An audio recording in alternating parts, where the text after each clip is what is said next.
What's up, everyone, and welcome to the stream. It's yours truly, the painter servant on the grindstone. Excited tonight to share what's in store for the audience, and glad to see you all here. Whether you're a returning fan or just happen to stumble in looking for some decent Magic the Gathering content, welcome, welcome. So I think you picked a great time to join because we've got a really cool session to highlight. First, a beautifully completed altar. Then next, we're going to show some mono green deck tech. And then to cap it off, our usual solo playtesting on Moxfield. But before we get into all of that, of course, like and follow all the socials by scanning that QR code and clicking on all the tabs shown. Get to know all the communities I'm involved with, and check out the decks I have saved on the Moxfield website. I think you'll enjoy that. And you'll notice I have a tab there. Although I am no longer on the Commander format panel, I hope to still provide a space and platform to showcase the wonderful world of artists and enthusiasts, connect with the military, and provide unique deck techs for old and new commanders. So wholeheartedly, I believe this channel runs on creativity and passion, and that is entirely powered by all the folks that show up and jump in. This is where we amplify art on a small cardboard canvas, where ideas get refined, strategies get sharpened, and the grind never stops. Whether it's hosting Commander gameplay on Spell Table, brewing new decks, or crafting new altars, we're always pushing forward. Wherever you're watching from, definitely go ahead and say hi in the chat and let me know what you're playing or who you're piloting, and get comfortable. Last but not least, this stream is powered by TCG Player, so one way you can support this channel, and by using my TCG Player affiliate link, which will be posted to the chat. I would ask that you please consider clicking that as you navigate the secondary market to buy all of your MTG singles. Again, welcome and thanks for stopping by.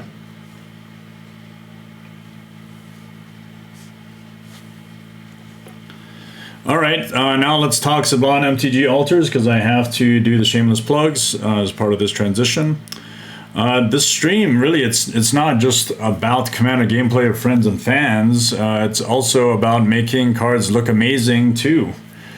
A huge shout out, of course, to both our artists, Michiko and Kamiko, where their work that they do is always extraordinary. And each completed altar is a definite one-of-a-kind masterpiece. So as always, scan that QR code and enter the world of expertly hand-painted art, utilizing anime-style techniques and highly detailed features.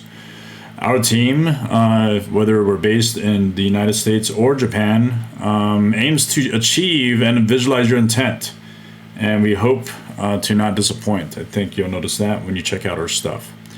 Of course, below that, I want to provide and give a shout out to the Alliance of Military Magic Players, which is a group that I had co-founded with fellow service members and veterans. It's really just an incredible community that brings together those who serve or have served, and all through the unanimous love of Magic the Gathering and the Gathering. It's about connection, respect, and enjoying the game together, no matter where you're from, what service you represent or support. So please do not hesitate to reach out. All right. So what are we trying to do here? We're trying to do a transition. Let's go ahead and kick that off. And where are we at? I think we're here. Yep. Very cool. So what are we going to do first? I think just the first part of the stream, we are going to do the altar highlight. And right there, as you can see, is where you can find our page on Facebook. We're actually expanding our socials to a lot of other different places, but Facebook is primarily where we operate.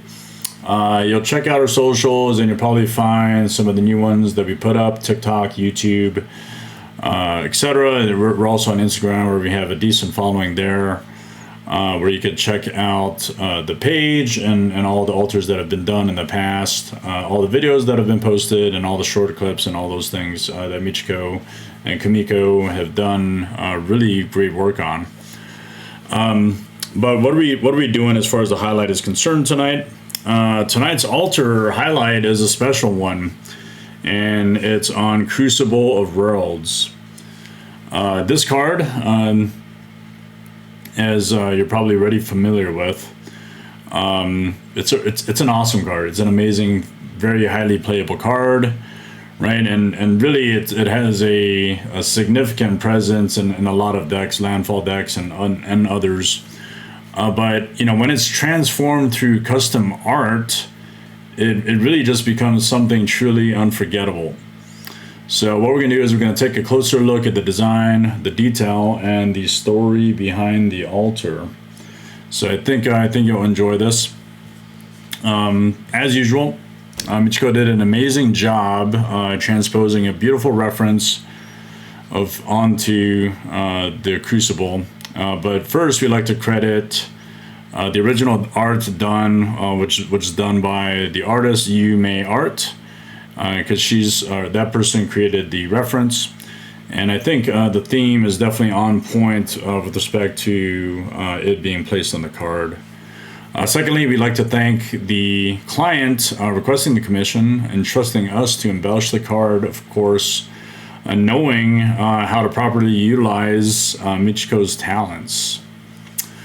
So I think this next portion, it's a little bit interesting. We want to give it a little bit more flavor, deliver kind of sort of the connection between the art and the card. So I want to just give it a story. All right. So the altar, it opens on a vast expanse of space, layered with the background scattered like luminous dust across the 3.5 by 2.5 inch canvas. At its center floats a girl, her presence calm and captivating, immediately drawing the viewer's eye inward. Her vivid green hair flows in soft organic strokes, drifting as though suspended in water, glowing faintly with life. Her face is serene and softly lit, her expression filled with quiet wonder as her reflective eyes mirror distant stars. She wears a spacesuit rendered in muted whites and grays, detailed with careful shading that suggests both elegance and wear. The suit fits naturally to her form, blending function with grace, accented subtly with green tones that echo her hair.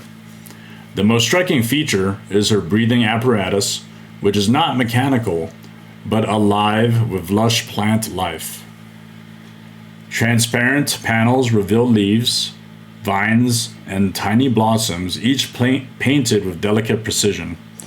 The plants thrive within, their vitality contrasting beautifully against the emptiness of space.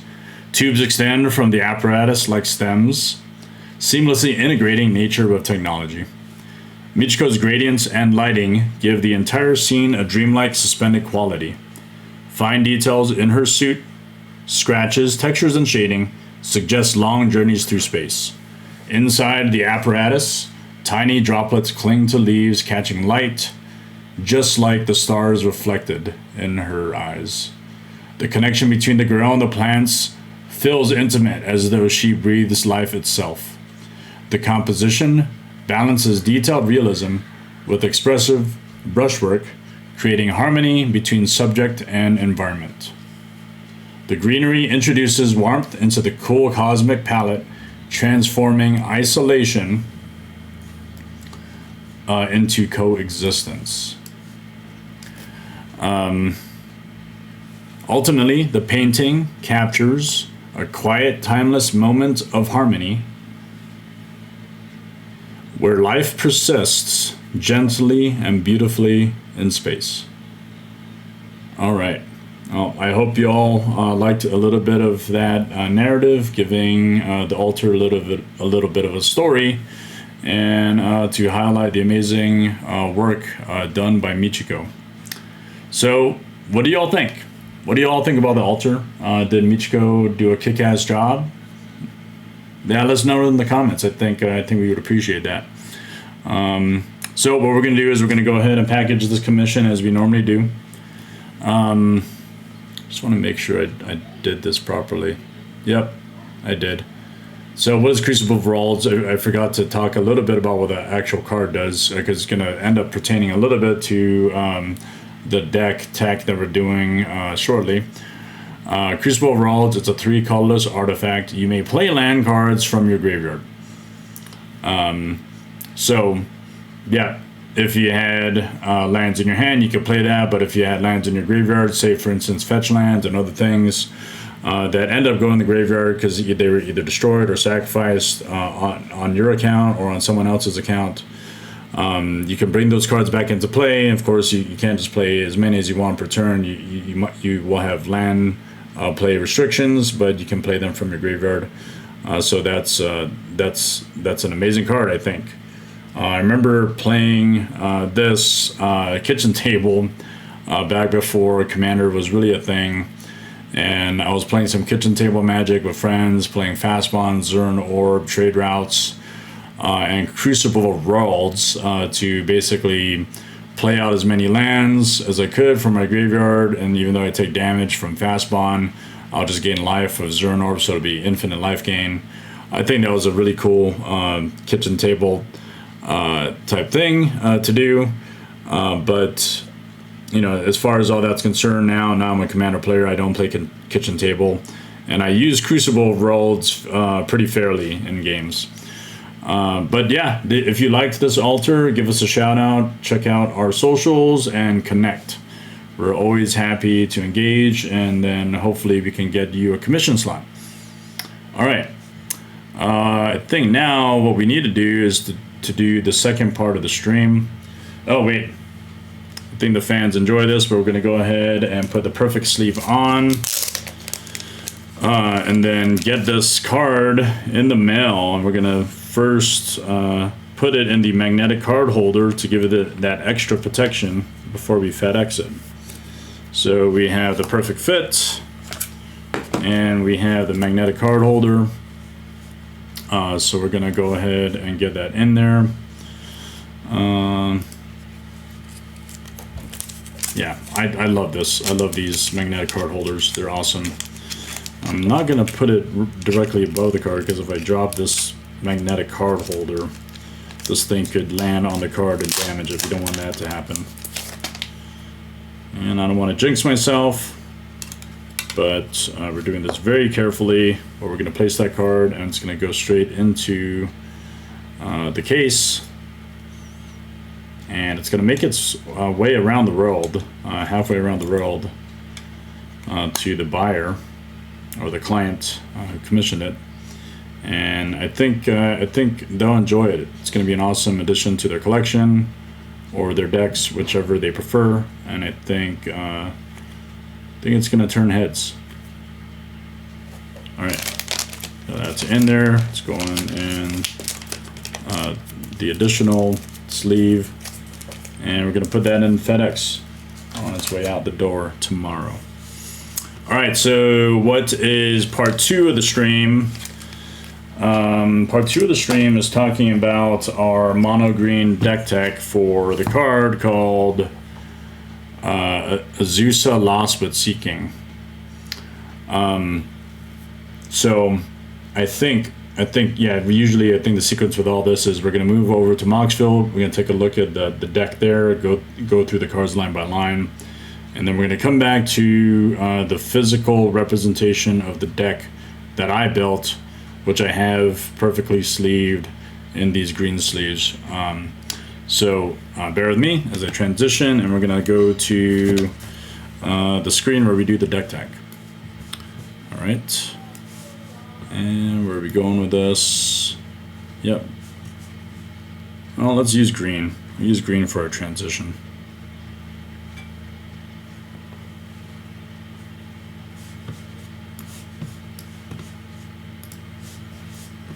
All right. So we are Moxville. We're going to go ahead and head over to the decks. And then we're going to choose our deck that we're going to highlight today. It's going to be Azusa Lost But Seeking. I hope everyone can see what's being shown here. And we're just, you know, I think it's as I start to tailor these episodes a little bit better, we're going to figure out a little bit more on how to talk about them, and it might be suitable to just do it line by line. But yeah, we got Azusa, Lost but Sinking. Let's just take a look at what it does. It says you may play 2 additional lands on each of your turns. So it's a 3-drop, 1/2, a legendary creature.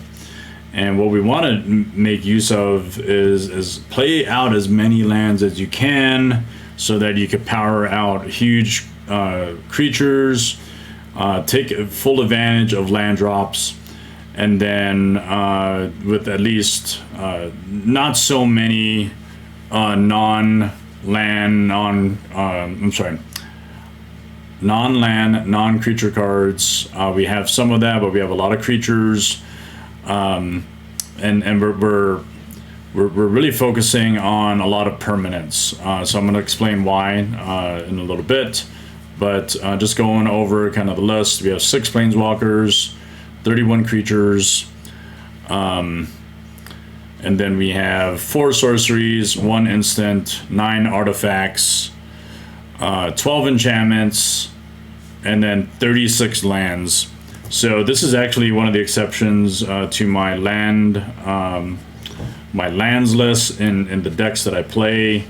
Azusa needs to have more lands than the typical. That way you can power out and play more lands because of her ability. So my usual count is 33, but I up it here for 36. And that even includes the Dryad Arbor there, which also counts as a creature. But let's talk about the Planeswalkers. So as far as the Planeswalkers are concerned, you have very typical mono green Garruk, right? So your Garruk Primal Hunter. Really what the point of this particular card is to give you some creature tokens, but then I use it mostly for its -3. I probably almost never use it for its -6. But I probably have some huge creature on the board, so if I -3 the loyalty ability either right off the bat or after I create a token, I can draw cards equal to the greatest power among creatures I control.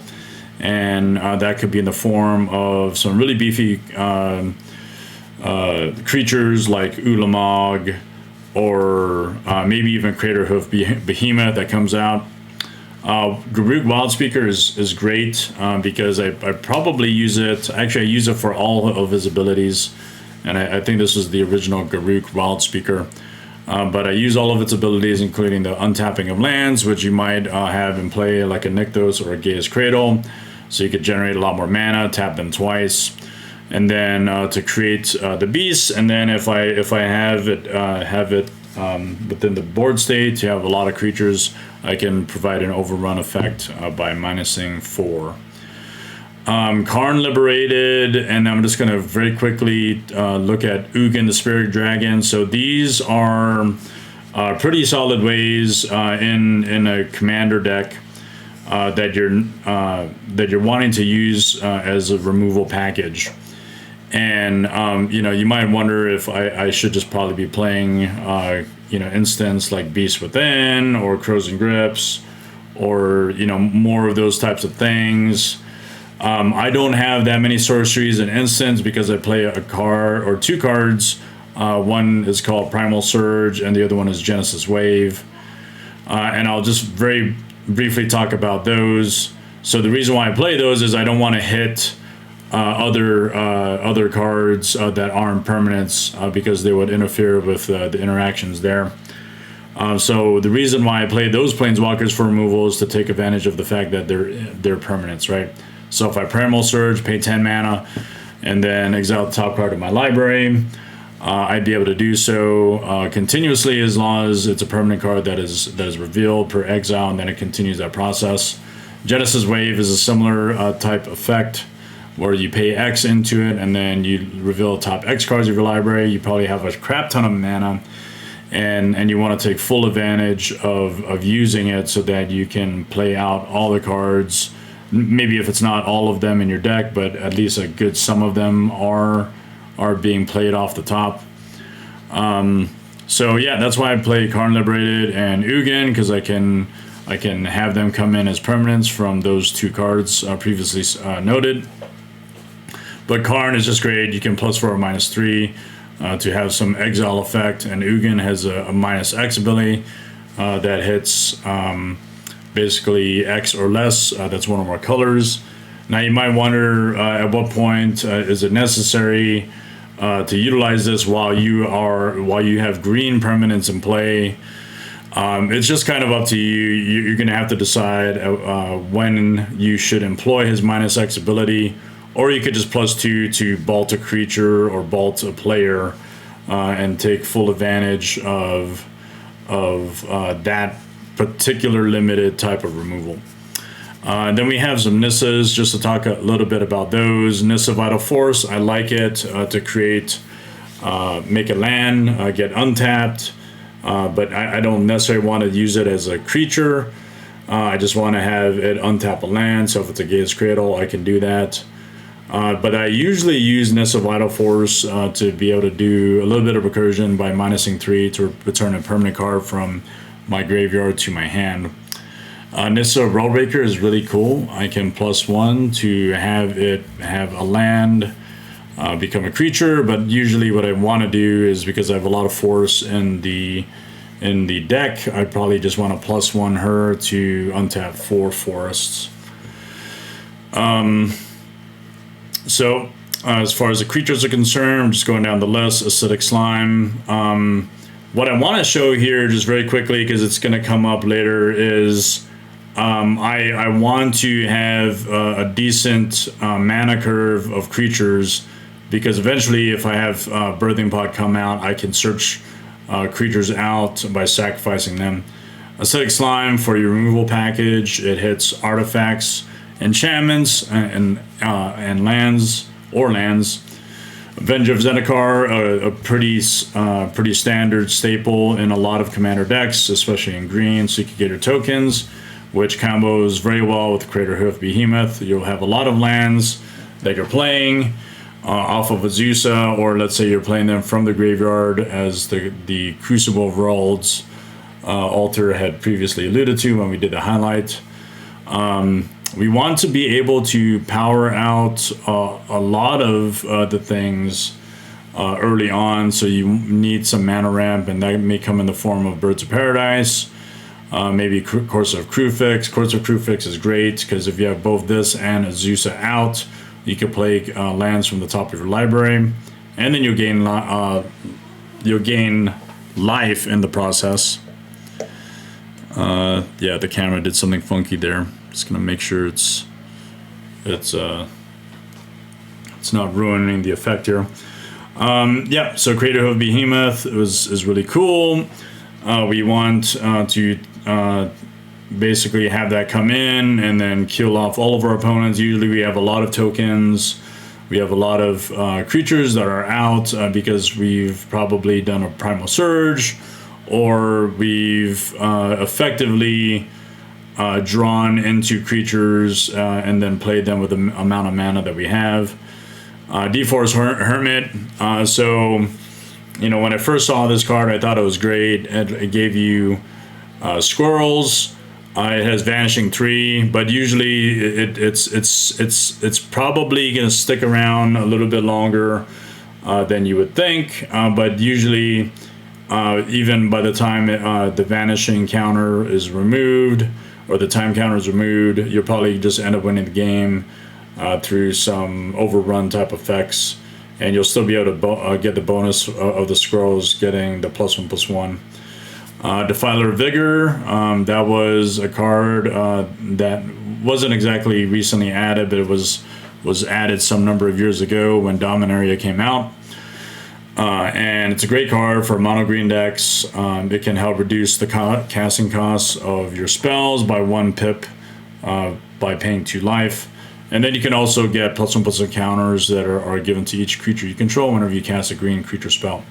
Duplicant, your standard permanent type spell that when it comes into play, it can remove a creature from the game. You know, you could do any number of ways, I think, in mono green to kill off creatures. This just ends up being one of them because it has a permanent style ETB. Then we have Elder Gargaroth, pretty cool card. I've always liked this card. I remember when it first came out, I wanted a shit ton of them. I decided, you know, it's probably only fine that I get one or two, and then I put it in the decks that I thought needed it. You need draw, so I think one of the great things about this card is that you can draw off of it, and the life gain isn't that important to me. But I guess second to drawing is creating the beast token, which is fine. You'll be creating a lot of beasts, a lot of different types of tokens. This deck isn't designed to be a primarily token deck, but it happens to have a lot of tokens because I want to do overrun, or I want the Gaia's Cradle to pop off and tap for a crap ton of mana. Of course, you're gonna need some recursion, so your Eternal Witness card that you're wanting to return cards from your graveyard to your hand. You need an Ewit to do that. Kamal, Fist of Crosos. So this is a great card. You can turn your lands into creatures, and then let's say you tap for Gaia's Cradle. You take advantage of all the mana that's produced from the creatures that you just created from lands, and then you can overrun. So I like doing that. You could also, actually this doesn't really apply to this deck, but I was going to say that you could turn other people's lands into creatures, and then if you had an effect, let's say like an Elish Norn, not in this deck obviously because this is mono green, you can kill off lands with that effect because they become 1/1s with -2/2. Anyway, that aside, because we're not talking white, we do have a card called Colony Hydra in here, which is really cool. It gives you the necessary pips to add more to your Nykthos Shrine to Nyx, which I'll show later. And also, it could be a free spell. So if you have a lot of green creatures, you could reduce the 8 pip mana cost to basically 0. Lotus Cobra for your added landfall effects, plus the mana that it creates. Oracle Moldiah for additional land drops. So if Azusa wasn't enough and you wanted more, Oracle Moldiah can play lands from the top of your library.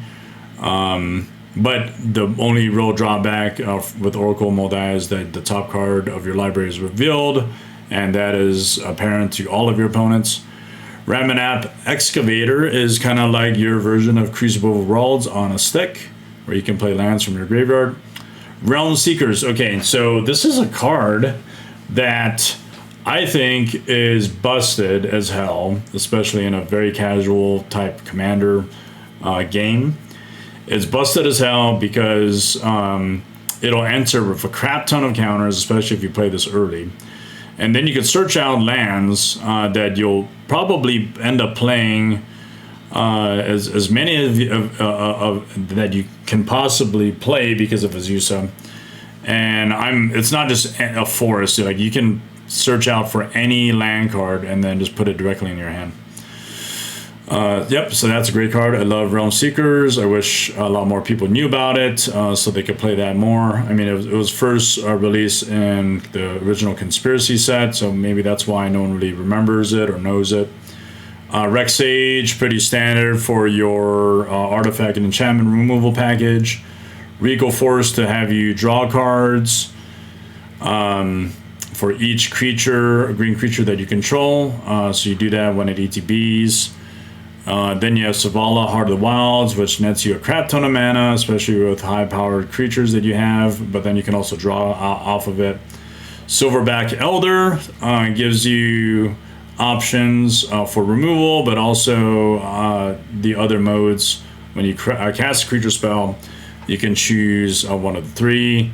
Artifact or enchantment removal, looking at the top card of your library, or top 5 cards of your library, and then putting a land card from among them onto the battlefield, or gaining 4 life.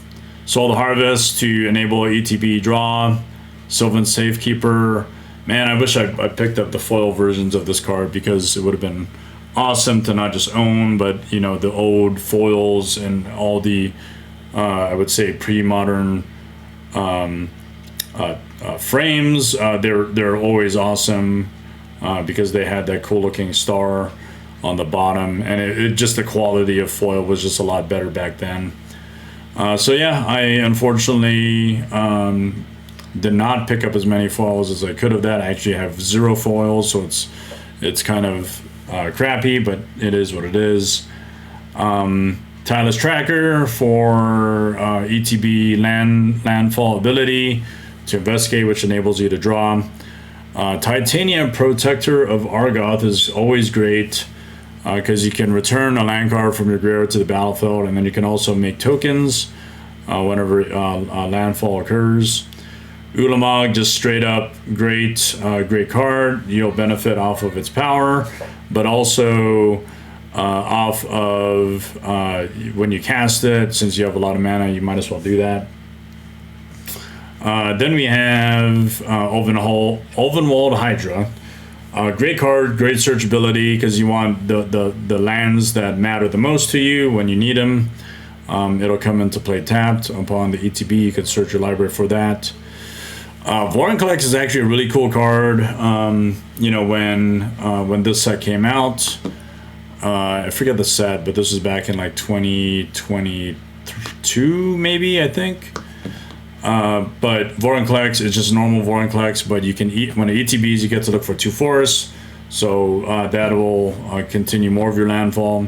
And then you could pay 8 to exile it and then see the abilities here, which I think are awesome. Most of the time when I play Vorinclex, I will probably get to 8 mana fairly quickly, and then I can just transform it, and then it has those 3 chapter abilities, as you can see there. Mill 10 cards, put up to 2 creature cards from among them, the mill cards, onto the battlefield.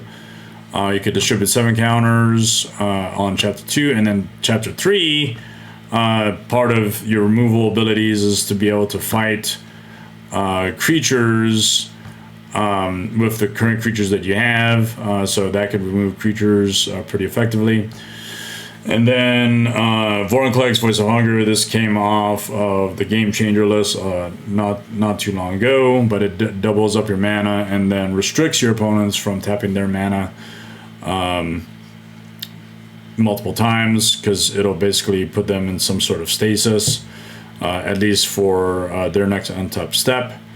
Wolfbriar Elemental, this is just kind of a legacy card that I've decided to keep in the deck. Gives you more tokens for wolves when you multi-kick. Again, you have a lot of mana, why not use it? Woodfall Primus for your non-creature permanent destruction. This always serves a great purpose on the first ETB or the second ETB after it persists.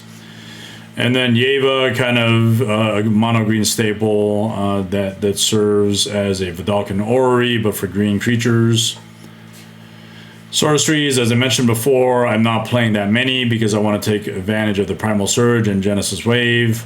But the other ones that I do sort of care about more is Boundless Realms, where I can search out my library for more basic land cards, enable landfall, and then just be able to use them the next turn to tap for mana. Seven Scrying, I think I previously had a crop rotation in the deck, but I decided to put it in another deck. If I really wanted to, I could just get another crop rotation, but I decided against it. But Seven Scrying is pretty much fine. Crop rotation is just kind of a win more type card. Oh yeah, I forgot to mention what kind of game changers are in here. There are only 2 game changers, so technically it would probably qualify as a bracket 3. Gaea's Cradle, Ancient Tomb. But it's treated as a bracket 4 because it looks like there's a mass land denial card in the form of Vorinclex Voice of Hunger. I think it actually plays like a low 4. Force of Vigor, just part of the removal package. I just love this card. I picked it up when it was in foil, and wherever it is that I could put it, especially within a green deck, I did. Then we get into some of the artifacts.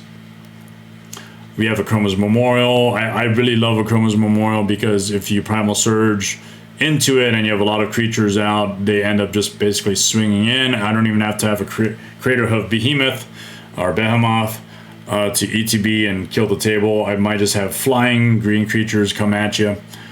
Birthing Pod, I mentioned it earlier, so when you're kind of short on effective creatures on the battlefield and you want to beef them up a little more, well, you have to sacrifice them first and then get another creature from your library and put it directly into play.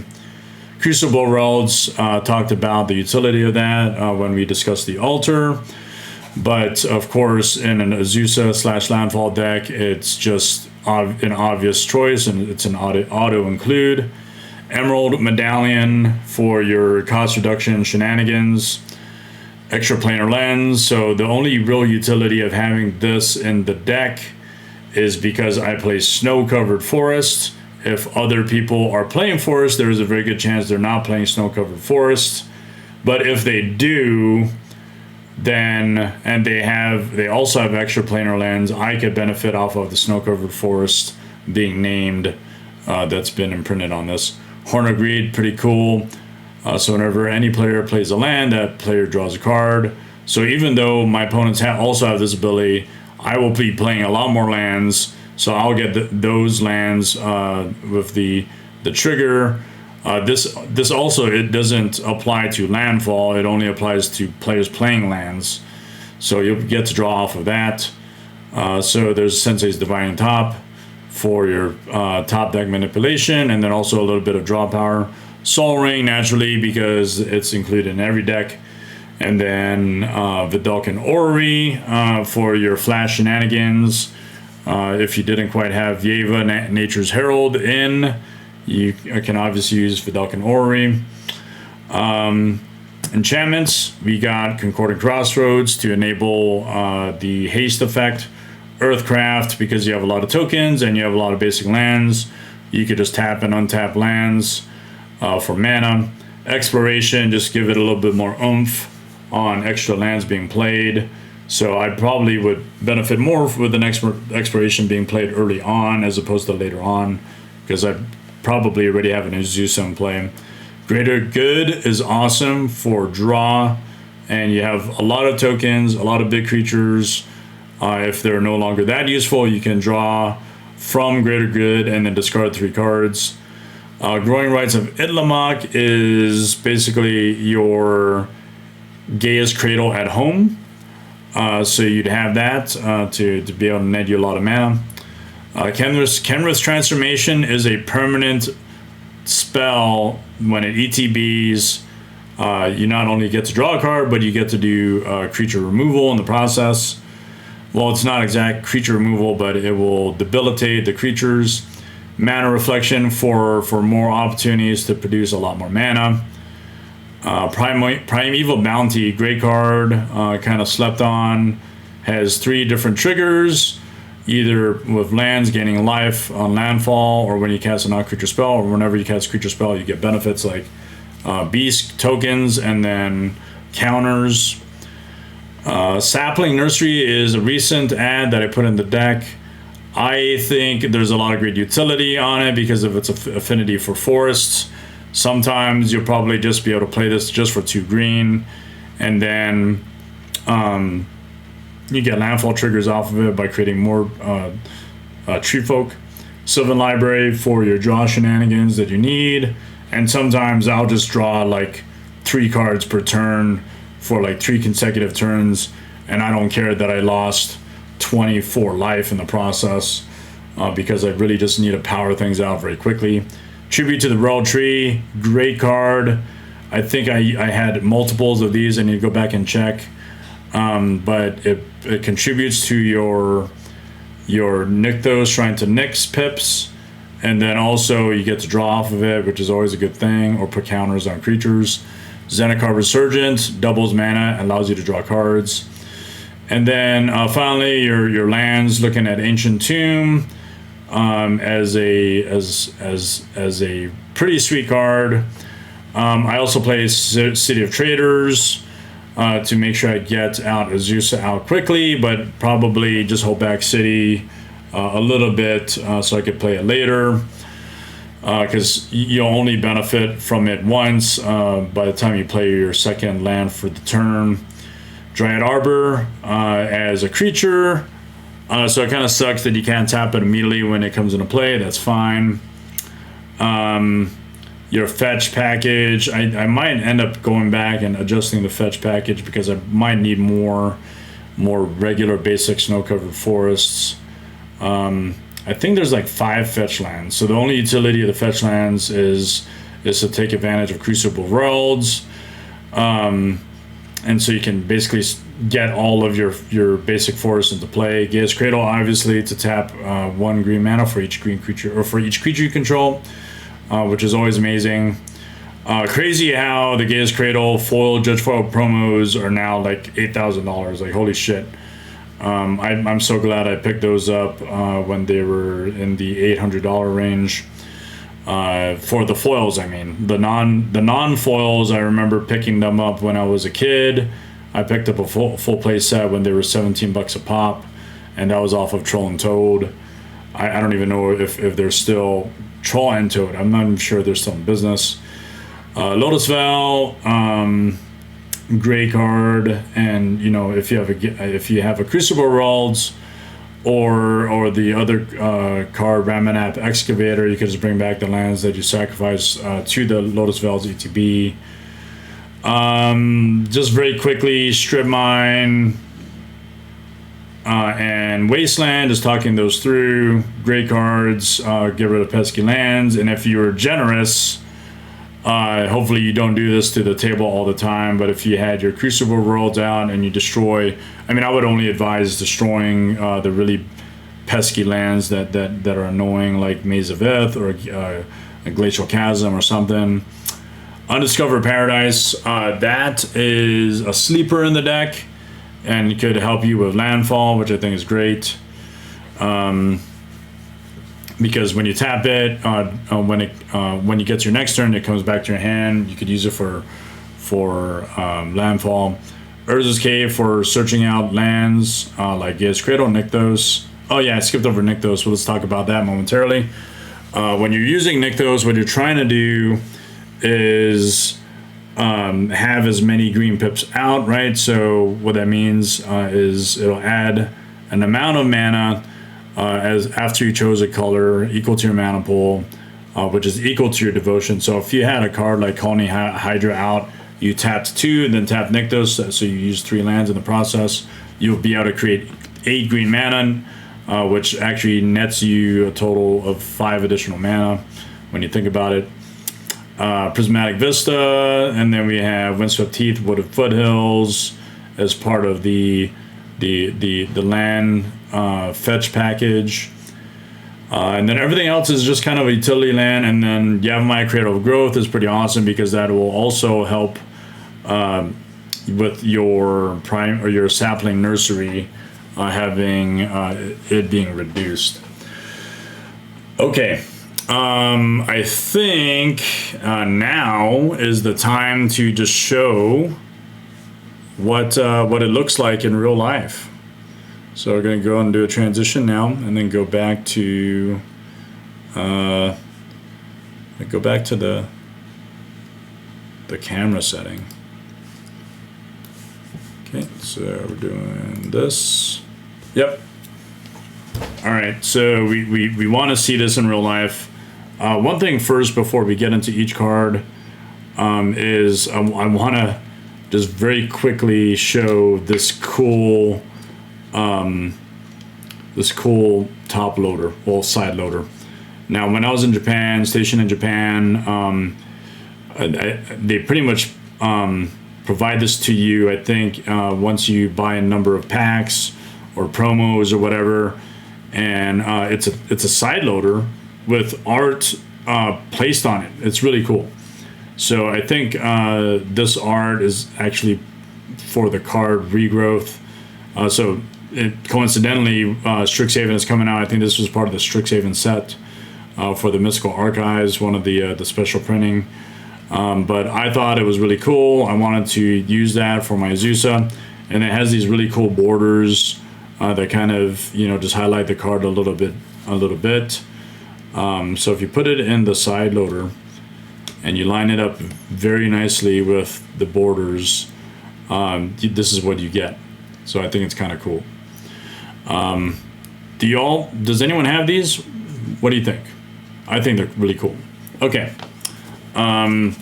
So just going through, again, we talked about Garruk, Wild Speaker, or Garruk, Primal Hunter, one of our Nissas.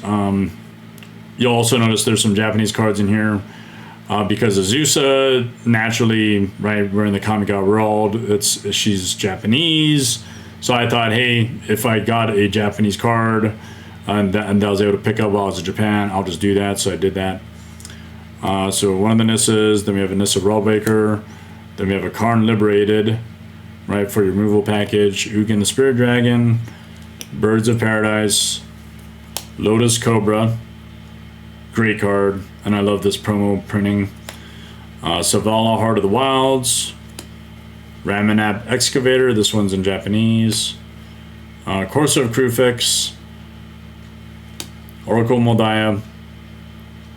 Man, I wish I played in the Zendikar Railbreak blog, because I remember reading stories about basically having this and like Jace the Mind Sculptor in Standard, and that was a blast because you can manipulate the top card of your library. Vorinclex I mentioned, great card to have. Searches out forests, and then you can transform for 8. Your Realm Seekers, this is a slept on card. Don't sleep on it. Put it in your green decks. I think it's amazing.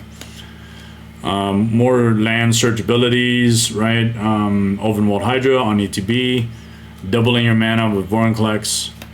Landfall trigger that will enable card draw. So we're getting into some of the card draw mechanics of the creatures. Soul the Harvest. ETB with non-token creatures. Draw a card. Regal Force ETB. Draw cards equal to the number of creatures you control. Green creatures you control. Now we're looking at the ability to either create creatures or tokens. So things like Kamalphus Acrosa, Wolfbriar Elemental, Deep Forest Hermit, Elder Gargaroth, Titania for a little bit of land recursion and token creation. More token creation like Avenger of Zendikar. And then, of course, you typically pair Avenger with your Crater Hoof Behemoth. I think people would think it's boring, but I don't care. It'll win games. Colony Hydra, Trample 8/8 can be played for free with the requisite number of creatures on the battlefield. Yeva, your Vidalcan Orrery on a stick, but for green creatures. So I think this is getting into the last set of creatures in the deck that have some other cool utility on them. The File of Vigor, talked about that for adding counters or reducing mana cost. Sylvan Safekeeper to protect your creatures. Ewit to do some recursion. Now we get into some additional ways to deal with threats. So you have removal on a stick, Acidic Slime. Ulamog for taking out libraries. Rex Sage for your artifacts or enchantments. Woodfall Primus for your non-creature permanents. Silverback Elder for your artifact or enchantment removal as well. Duplicant to remove creatures, because there aren't that many ways in mono green to remove creatures unless you're playing some instants or sorceries. But then, like I mentioned earlier in the first part of the deck tech, is we have planeswalkers that exile stuff, so that's great. So now we get into the instants and sorceries that are played in the deck. There's only 5 of them. Someone's Scrying for searching out lands, Boundless Realms to search out basic lands, Primal Surge to just play out most of your deck. And sometimes because of these sorceries or instants that are scattered within the deck, it might not net you a lot of good hits before it ends up exiling a non-permanent card. So you have to be aware of that because of those cards. But I also don't want to just do Primal Surge and it be the only non-permanent card, because you could deck yourself and then lose, especially if you have like a Regal Force that ends up ETBing. You want to protect yourself from dying by having a few instants or sorceries kind of scattered throughout the deck. Force of Vigor, Great card. In foil also, it's really cool. When this came out, I thought this was awesome. Pretty much any card where you have an alternate cost and it could be free, it's always a great card to have in the deck. What I don't have in the deck is Obscuring Haze, because I think, fog effects are kind of lame. It's fine though. So I mean, I do play some fog effects in some decks, but here I don't really think it's necessary because I have a lot of creatures to block and things, so I don't have to use an Obscuring Haze. Soul Ring. So now we're getting to mana production or mana reduction. Emerald Medallion in Japanese, really cool. Extra Planar Lens, really cool. Doubles up the mana. Crucible of Worlds, previously noted, great card to have in any landfall deck, or obviously in this deck. This is awesome. Hornet Greed in Japanese. Sensei's Divining Top in Japanese. Birthing Pod for your searching out shenanigans. Vidalcan Orrery in Japanese. Akroma's Memorial, awesome card. Love it when it comes into play from either Genesis Wave or Primal Surge. Exploration, Mana Reflection in Japanese. Earthcraft in Japanese. I mean, I love picking these up when I was in Japan because they were very cheap. Crazy. And then even cheaper were the English cards. And if you were able to pick them up because they were in the reserve list, great. That's awesome. Japan, especially the yen rate, as it has been over the last several years, has always been amazing. So if you ever go to Japan, definitely hit up the shops. You won't regret it. Removal from Kenrith's Transformation. Now we get into some ways where you have utility enchantments, like this one turns into basically a Gaia's Cradle. I mentioned this earlier. What the heck is the name of this card again? I love this card. It's a Zendikar Resurgent. This card, it's in Japanese. Tribute to the Rail Tree. And I wish I picked up a few more of these, because at the time, first I didn't really like the art, but then secondly, I always thought it was a great card, so I should have picked up more, but I didn't, just because I had other priorities. Sapling Nursery, cool art. The only place it exists is in a mono green deck, I think. Primeval Bounty, and then now we get into some of the cards that are enchantments that are utility, but then of course these enable draw, so that's great. Greater Good, Sylvan Library, and then this Concordant Crossroads. I actually just picked this up today. I had a white border version, but there was a really nice looking, I would say LP plus Nearman minus Concordant Crossroads at my nearby LGS, so I picked that up. Amazing card. I remember a buddy of mine, or my cousin actually, he played Concordant Crossroads, he played Elves, did crazy elf wall type things, and then he used Prosperity to draw cards, and then I think there's some Black Vises involved, and then also I think the card called Recycle. But finally got my hands on a Legends original print Concordant Crossroads. I love the card. It's awesome. I think I'm just gonna post Concordant Crossroads that I had previously on TCG Player, and then just sell it. Now we get into the lands. So Reliquary Tower in Japanese, Wasteland, Strip Mine, Throne of the High City, Winding Canyons for your additional flash shenanigans, Urza's Saga. I didn't talk about it when I was looking at the Moxfield deck, but of course it's an amazing card. I think, this is one of those where it's probably a good idea to just pick up any number of copies that you could get, foil, non-foil, special print, whatever. If you have the money, pick those up. I mean, Urza Saga will always be a great card. Nykthos Shrine to Nyx. So now we're getting into a lot of lands that produce more than just the usual 1 mana. Lotus Val for 3, City of Traders for 2, Ancient Tome in Japanese for 2, Gaia's Cradle, of course. Pretty much any green deck that I have with a lot of creatures, I'm going to play this card. Now we get into some of the searching out type lands.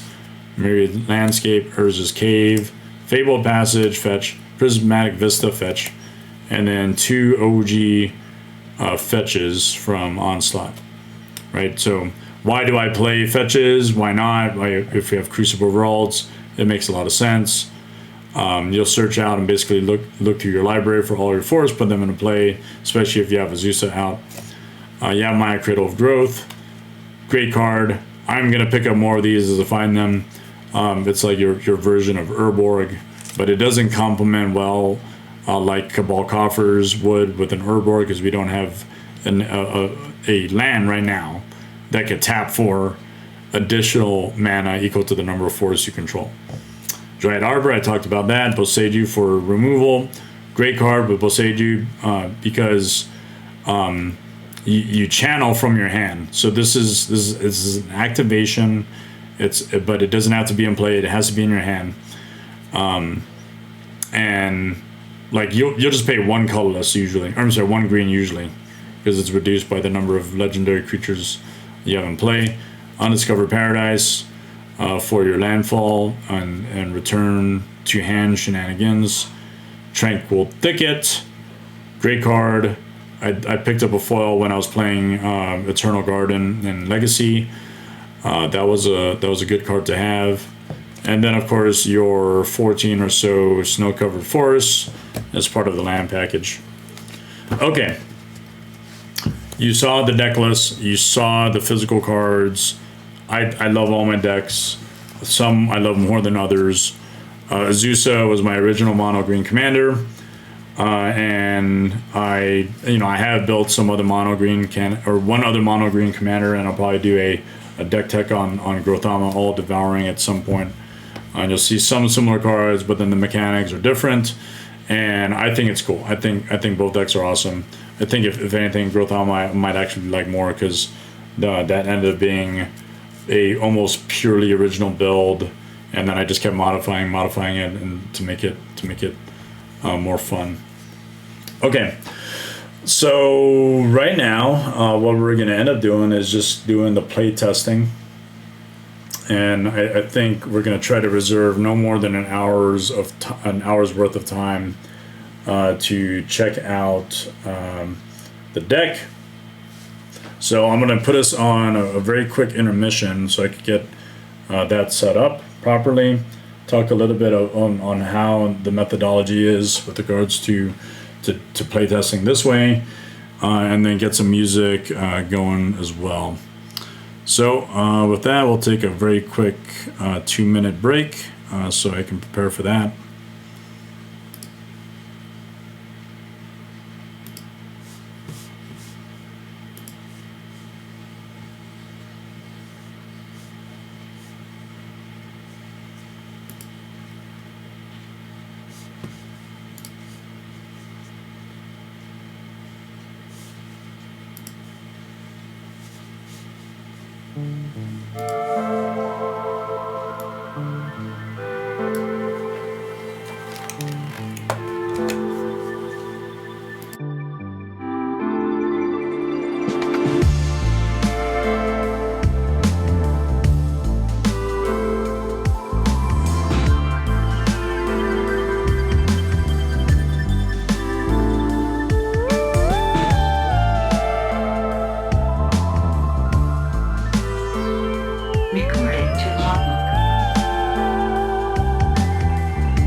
All right, so we are going to the playtesting portion of the stream.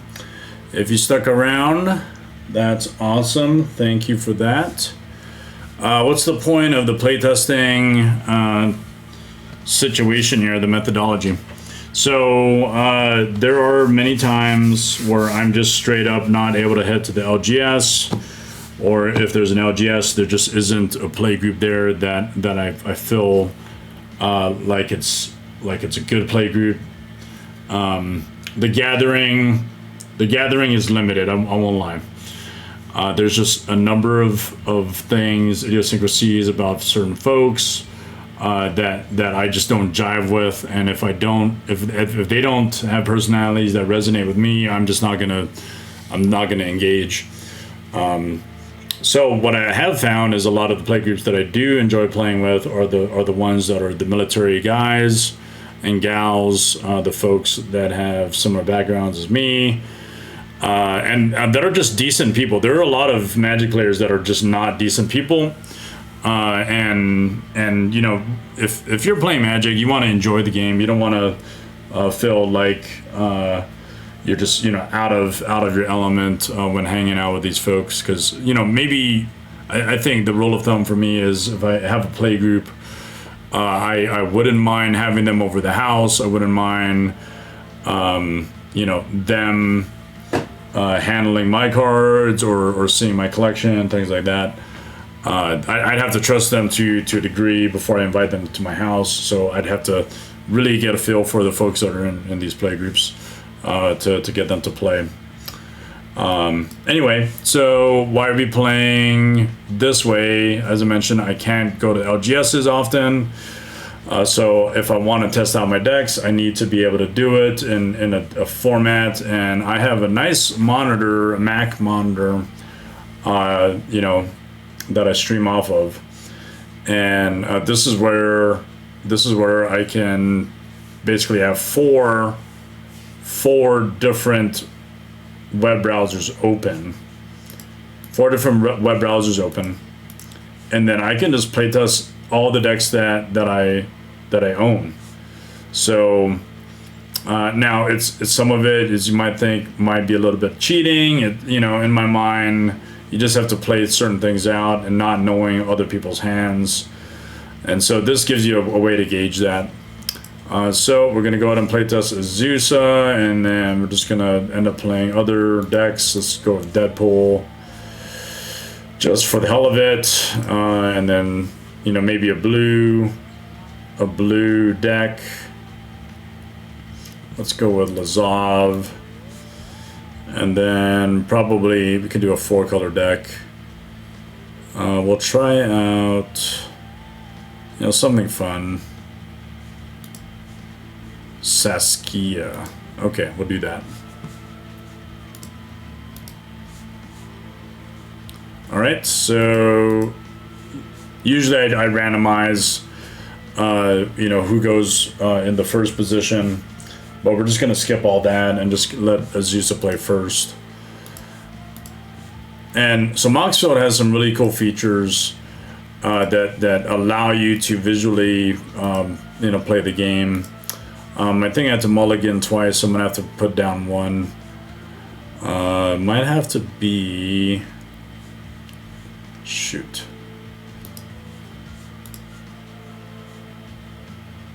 Might have to be Vidalcan Ori. Dang it. Okay. We are going... This doesn't look that great for Deadpool. Okay, that's fine, I think. Lazav. This is also okay. I love Urza Saga and Lazav. Pretty freaking awesome. Let's go mulligan this one. Yeah, and I'm going to show you the result of what happens after the playtest is over, because I maintain a spreadsheet.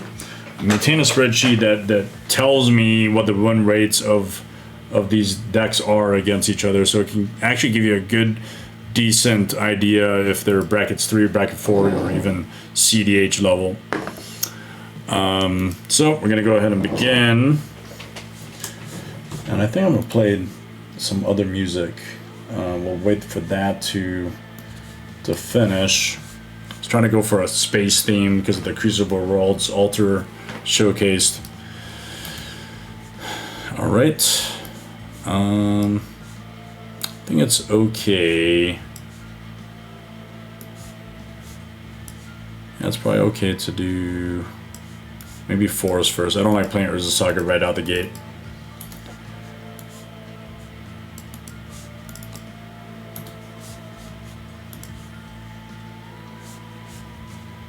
Okay, that happened.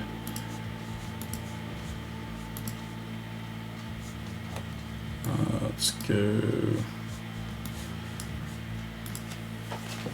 Oh, what's that surveil land? It's a cool land.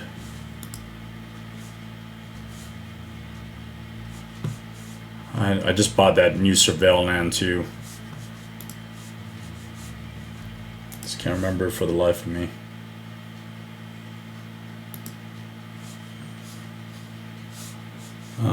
Sorry, I'm just trying to get into the new music here that I want to play.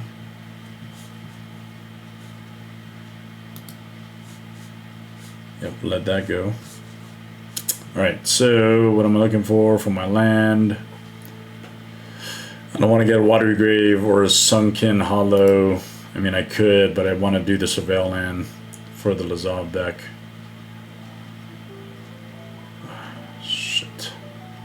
What is the name of that card? Undercity Sewers. Okay, cool. That's the one. Ooh. Archfiend of Ifnir. We're going to keep that on top. Actually, no. We're going to put it on the bottom because we have a Reanimate in hand. Oh, I forgot to mulligan this one. I think we're going to have to go to 6. Go to 5.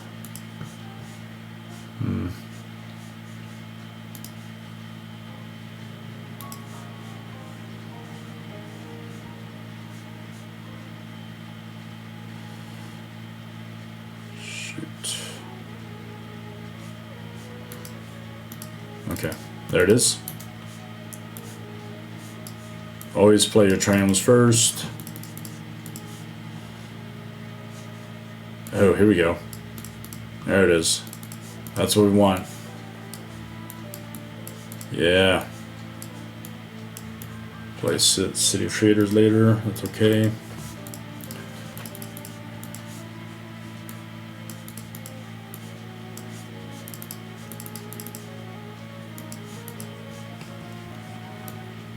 I think Gav needs to go into my Grenzo deck.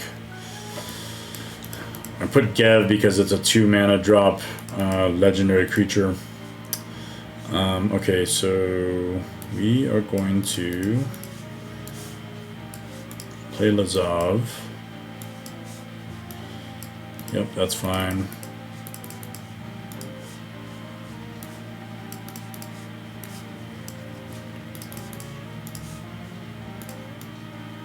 played 2 additional lands. It's awesome. First land, second land, third land, get 3 clue tokens. This is exactly what this deck is supposed to do. Let's see, 2, 3, 4, 5. Yeah, get 1 clicks out. Forest, and get 2 forests.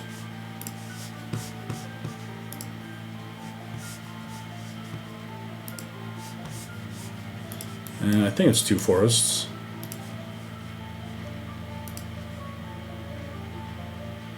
Yep. Okay, cool. And I guess we could attack. We'll attack the Saskia player. Oh, nice. Okay.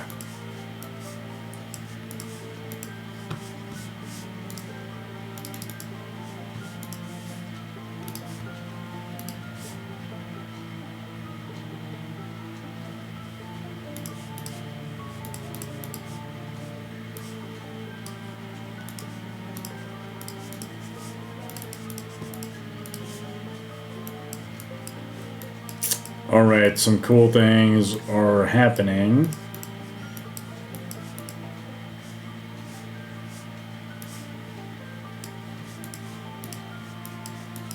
Reanimate.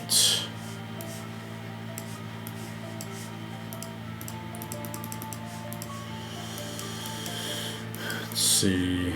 Guess we'll hit the Saskia player again.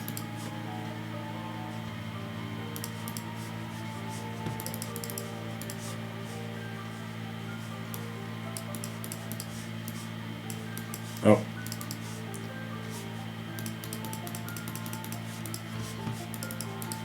Okay. And we want to pay into that, create a token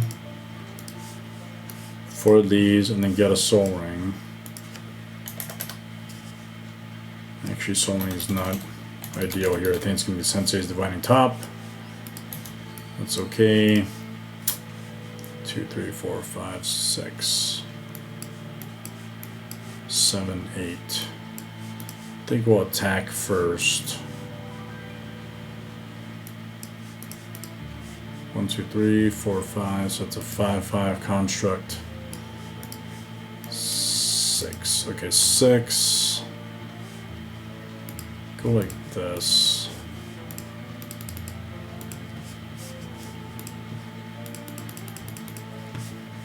Okay, and then we are going to tap this for 2. City goes away. 2, 3, 4, 5, 6, 7, 8. Transform Vorinclex.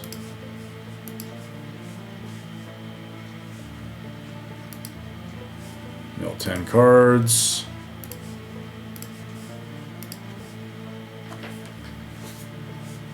Mill 10 cards, put up to 2 creature cards from among the mill cards onto the battlefield.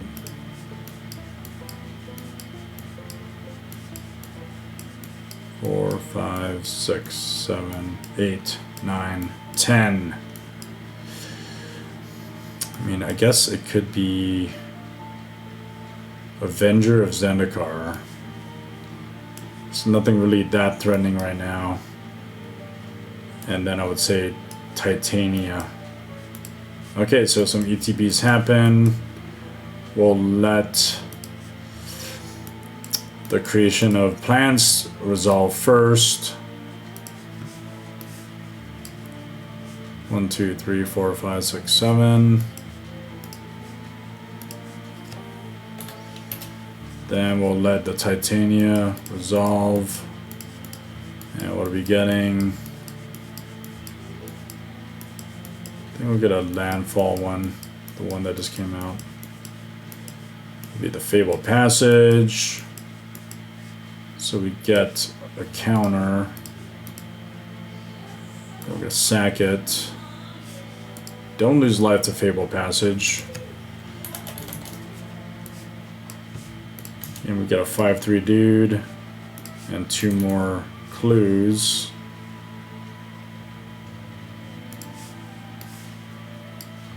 And that's another counter to the plants. That's cool. So my 1, 2, 3, 4, 5, 6, 7, 8.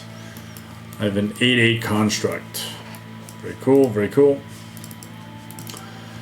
And then 7, 2, 3 tokens.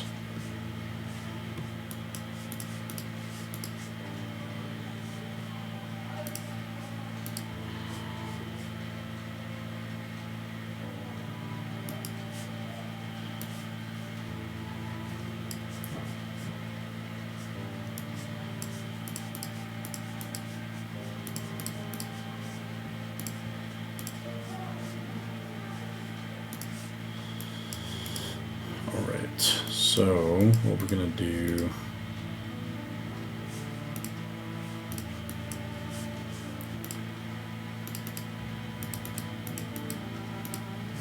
yeah, Saskia player is just getting destroyed.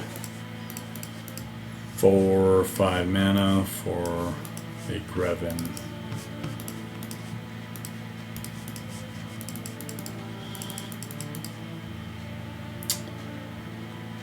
Oh, actually, we should have gotten Urza Saga out for that one.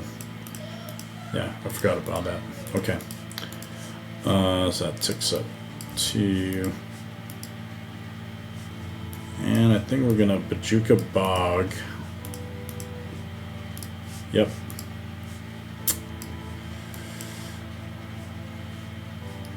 I guess we transmute. Does it put a counter on it? Yes, it puts a counter. Transmute.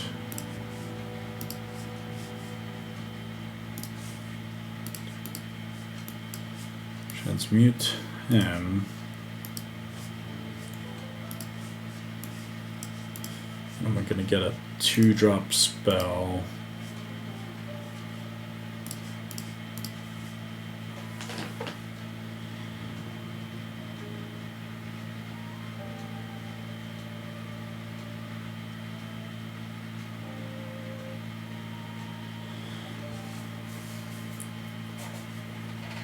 Into my hand.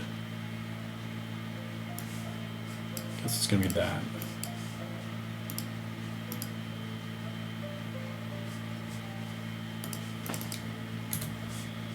One. Oh, okay. I guess I'm short. 5.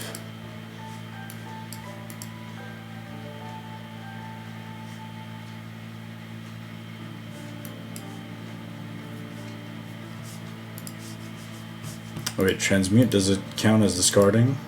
Oh, it is, yeah. So that happens.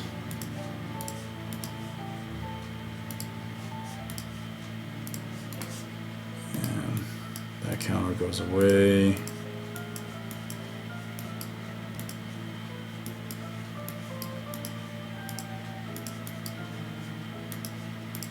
And then those get reduced. These guys get counters. And the Bloom Tender dies. Okay.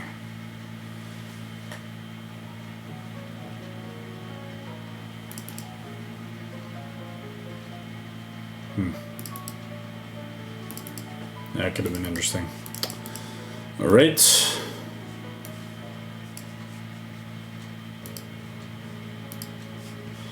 Maybe if I play this, there'll be a deterrence to attack me.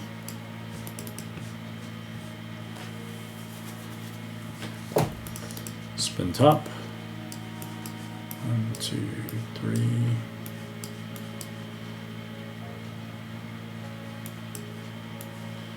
And I guess.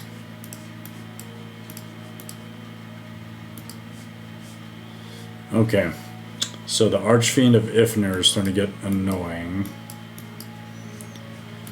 We will play out a Colony Hydra for free. Sacrifice a clue. Or do I need to do that now? I don't think we need to do it now. We'll let the construct attack. And we have a Vorinclex chapter. Distribute 7 counters. Let's bring it back up 1.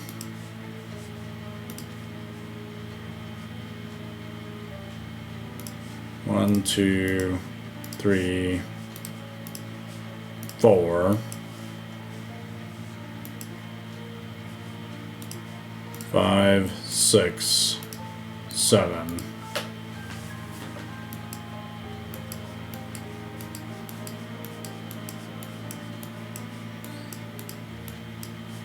That's a 7, 5.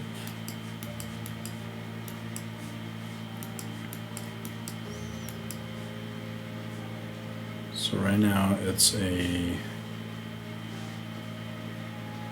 6, 6.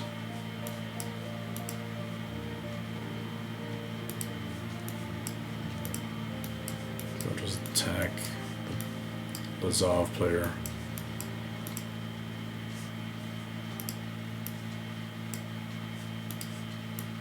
These are 1, 1, 2s now.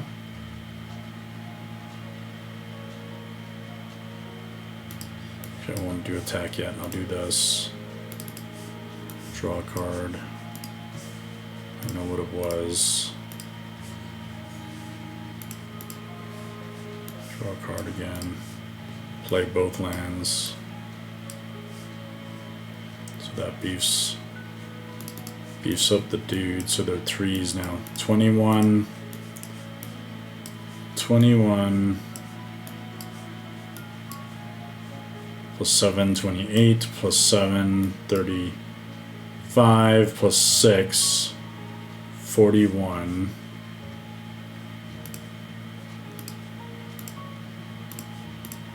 46. 46 minus 7. 39 minus 7. 32. Okay, so he's dead. Yep. And I forgot about him too. Okay, that's fine. What we're gonna do is 1, 2, 3, 4, 4, 5, 6. Kill off Grevin.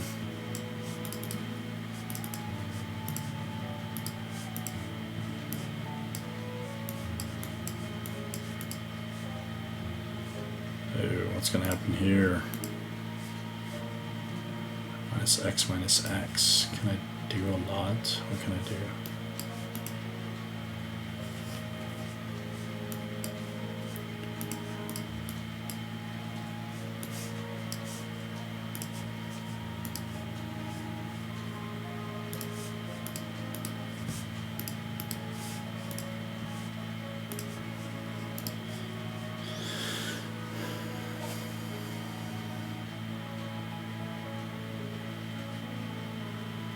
Let's draw a card.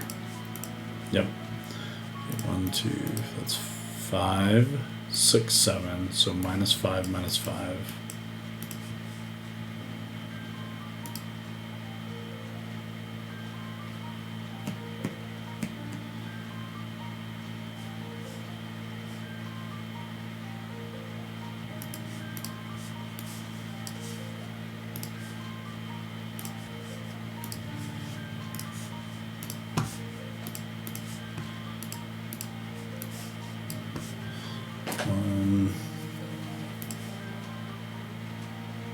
Two, 3,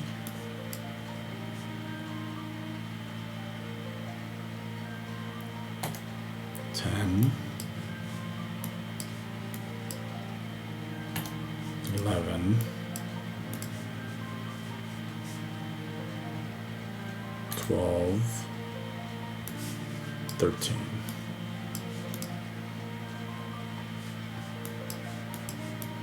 Gain 13 life. Okay. And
7 plus 8 is 15.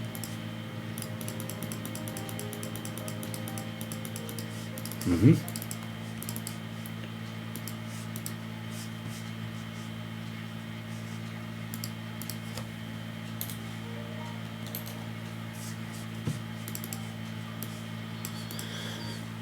Okay.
I think I get treasures off of this.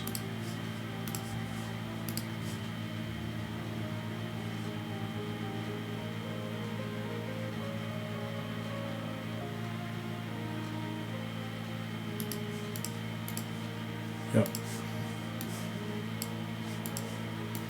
And I think I gained 3 life. Yep.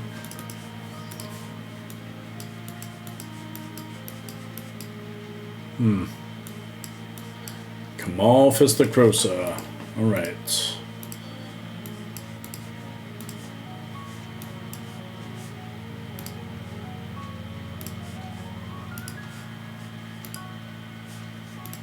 Some encounters.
$15,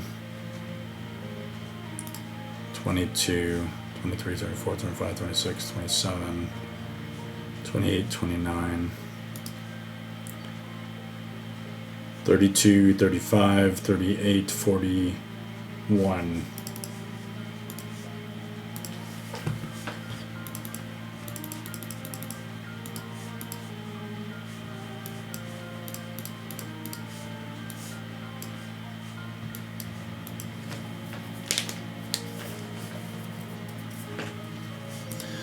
Yep, there's no point anymore.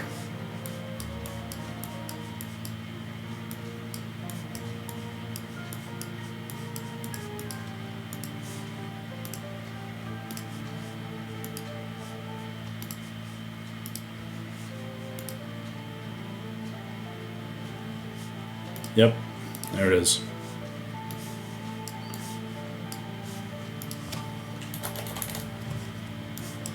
Okay, so Azusa definitely did the job. That was fun.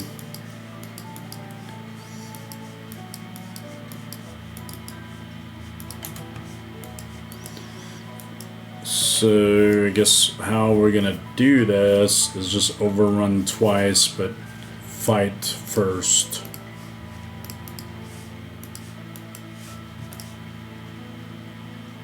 Oh, and then I guess I lose 3 life.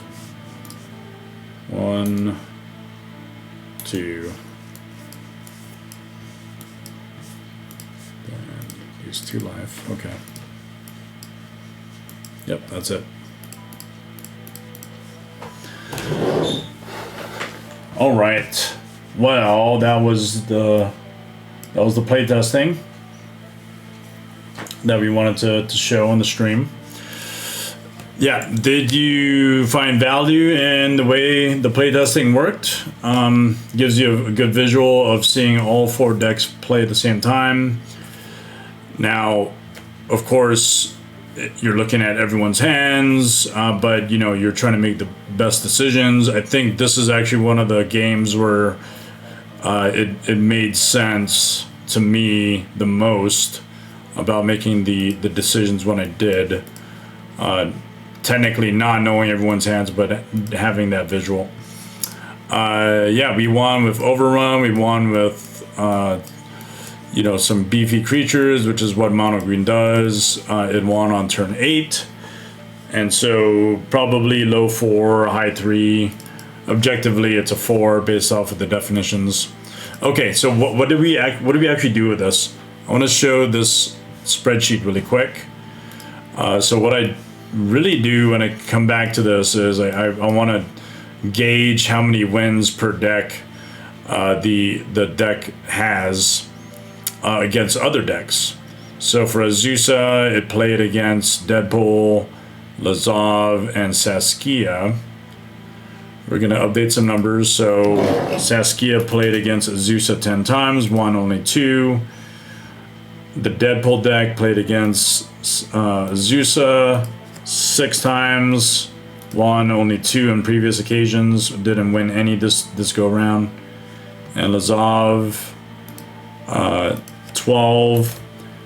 Now the thing is what I usually try to also do is, if other decks didn't quite win but they had an adverse effect on the other decks, I count that as a win against those other decks. So I'm just going to go to the Deadpool because that's kind of what it ended up doing. Lazov had some gas, but it didn't quite get there. So first we go to Deadpool. Against Azusa, it played 6 times, it didn't win. But we have Lazov and Saskia,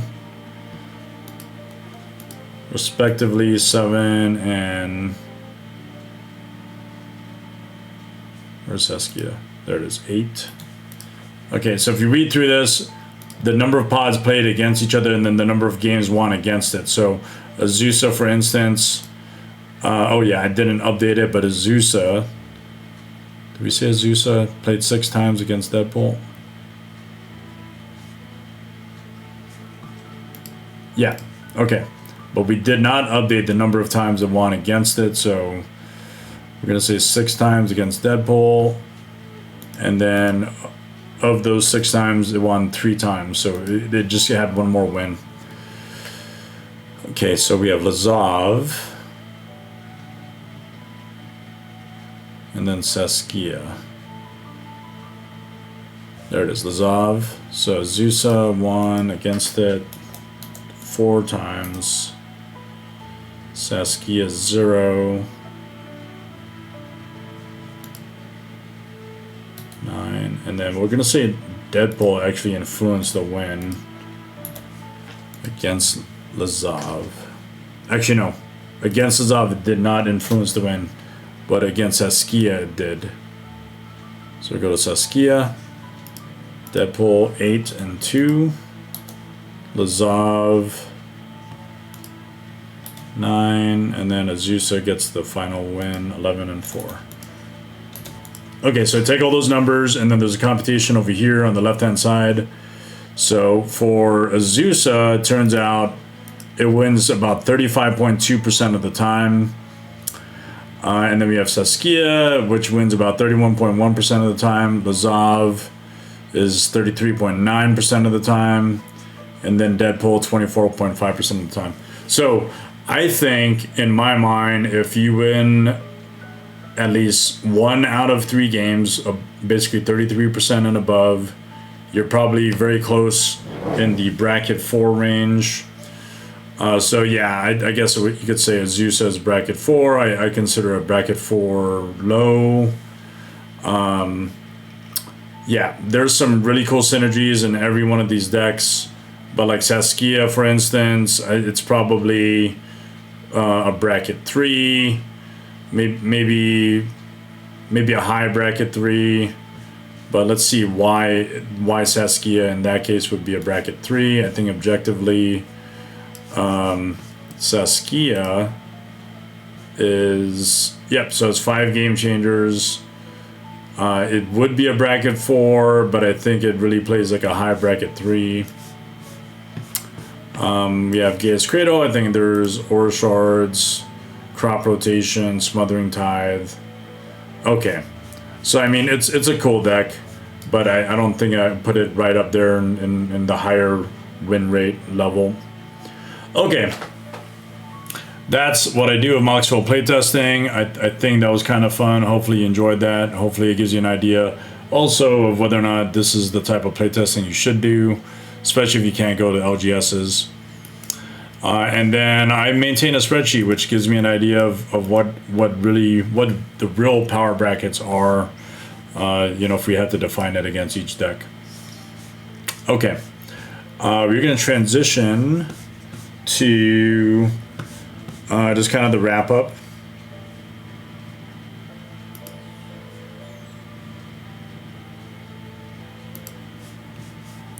All right, very cool. So music's still playing in the background.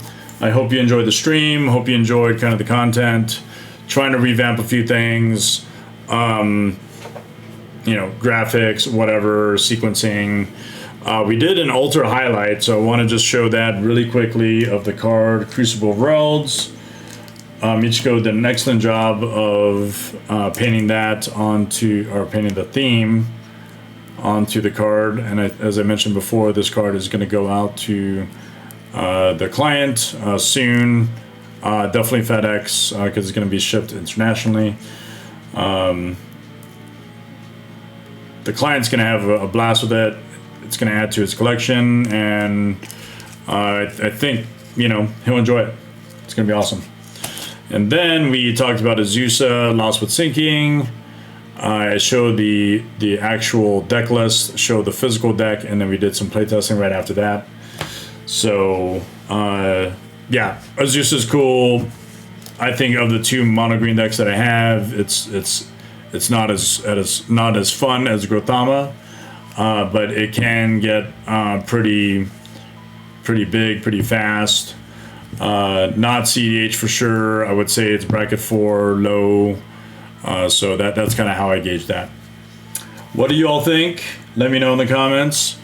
Do a shout out, connect with us, Sublime TG Alters or Alliance of Military Magic players, whatever your flavor is of community that you're involved with. Definitely reach out, scan those QR codes, use my TCG player affiliate link, and we'll see you next time. Thanks, everyone.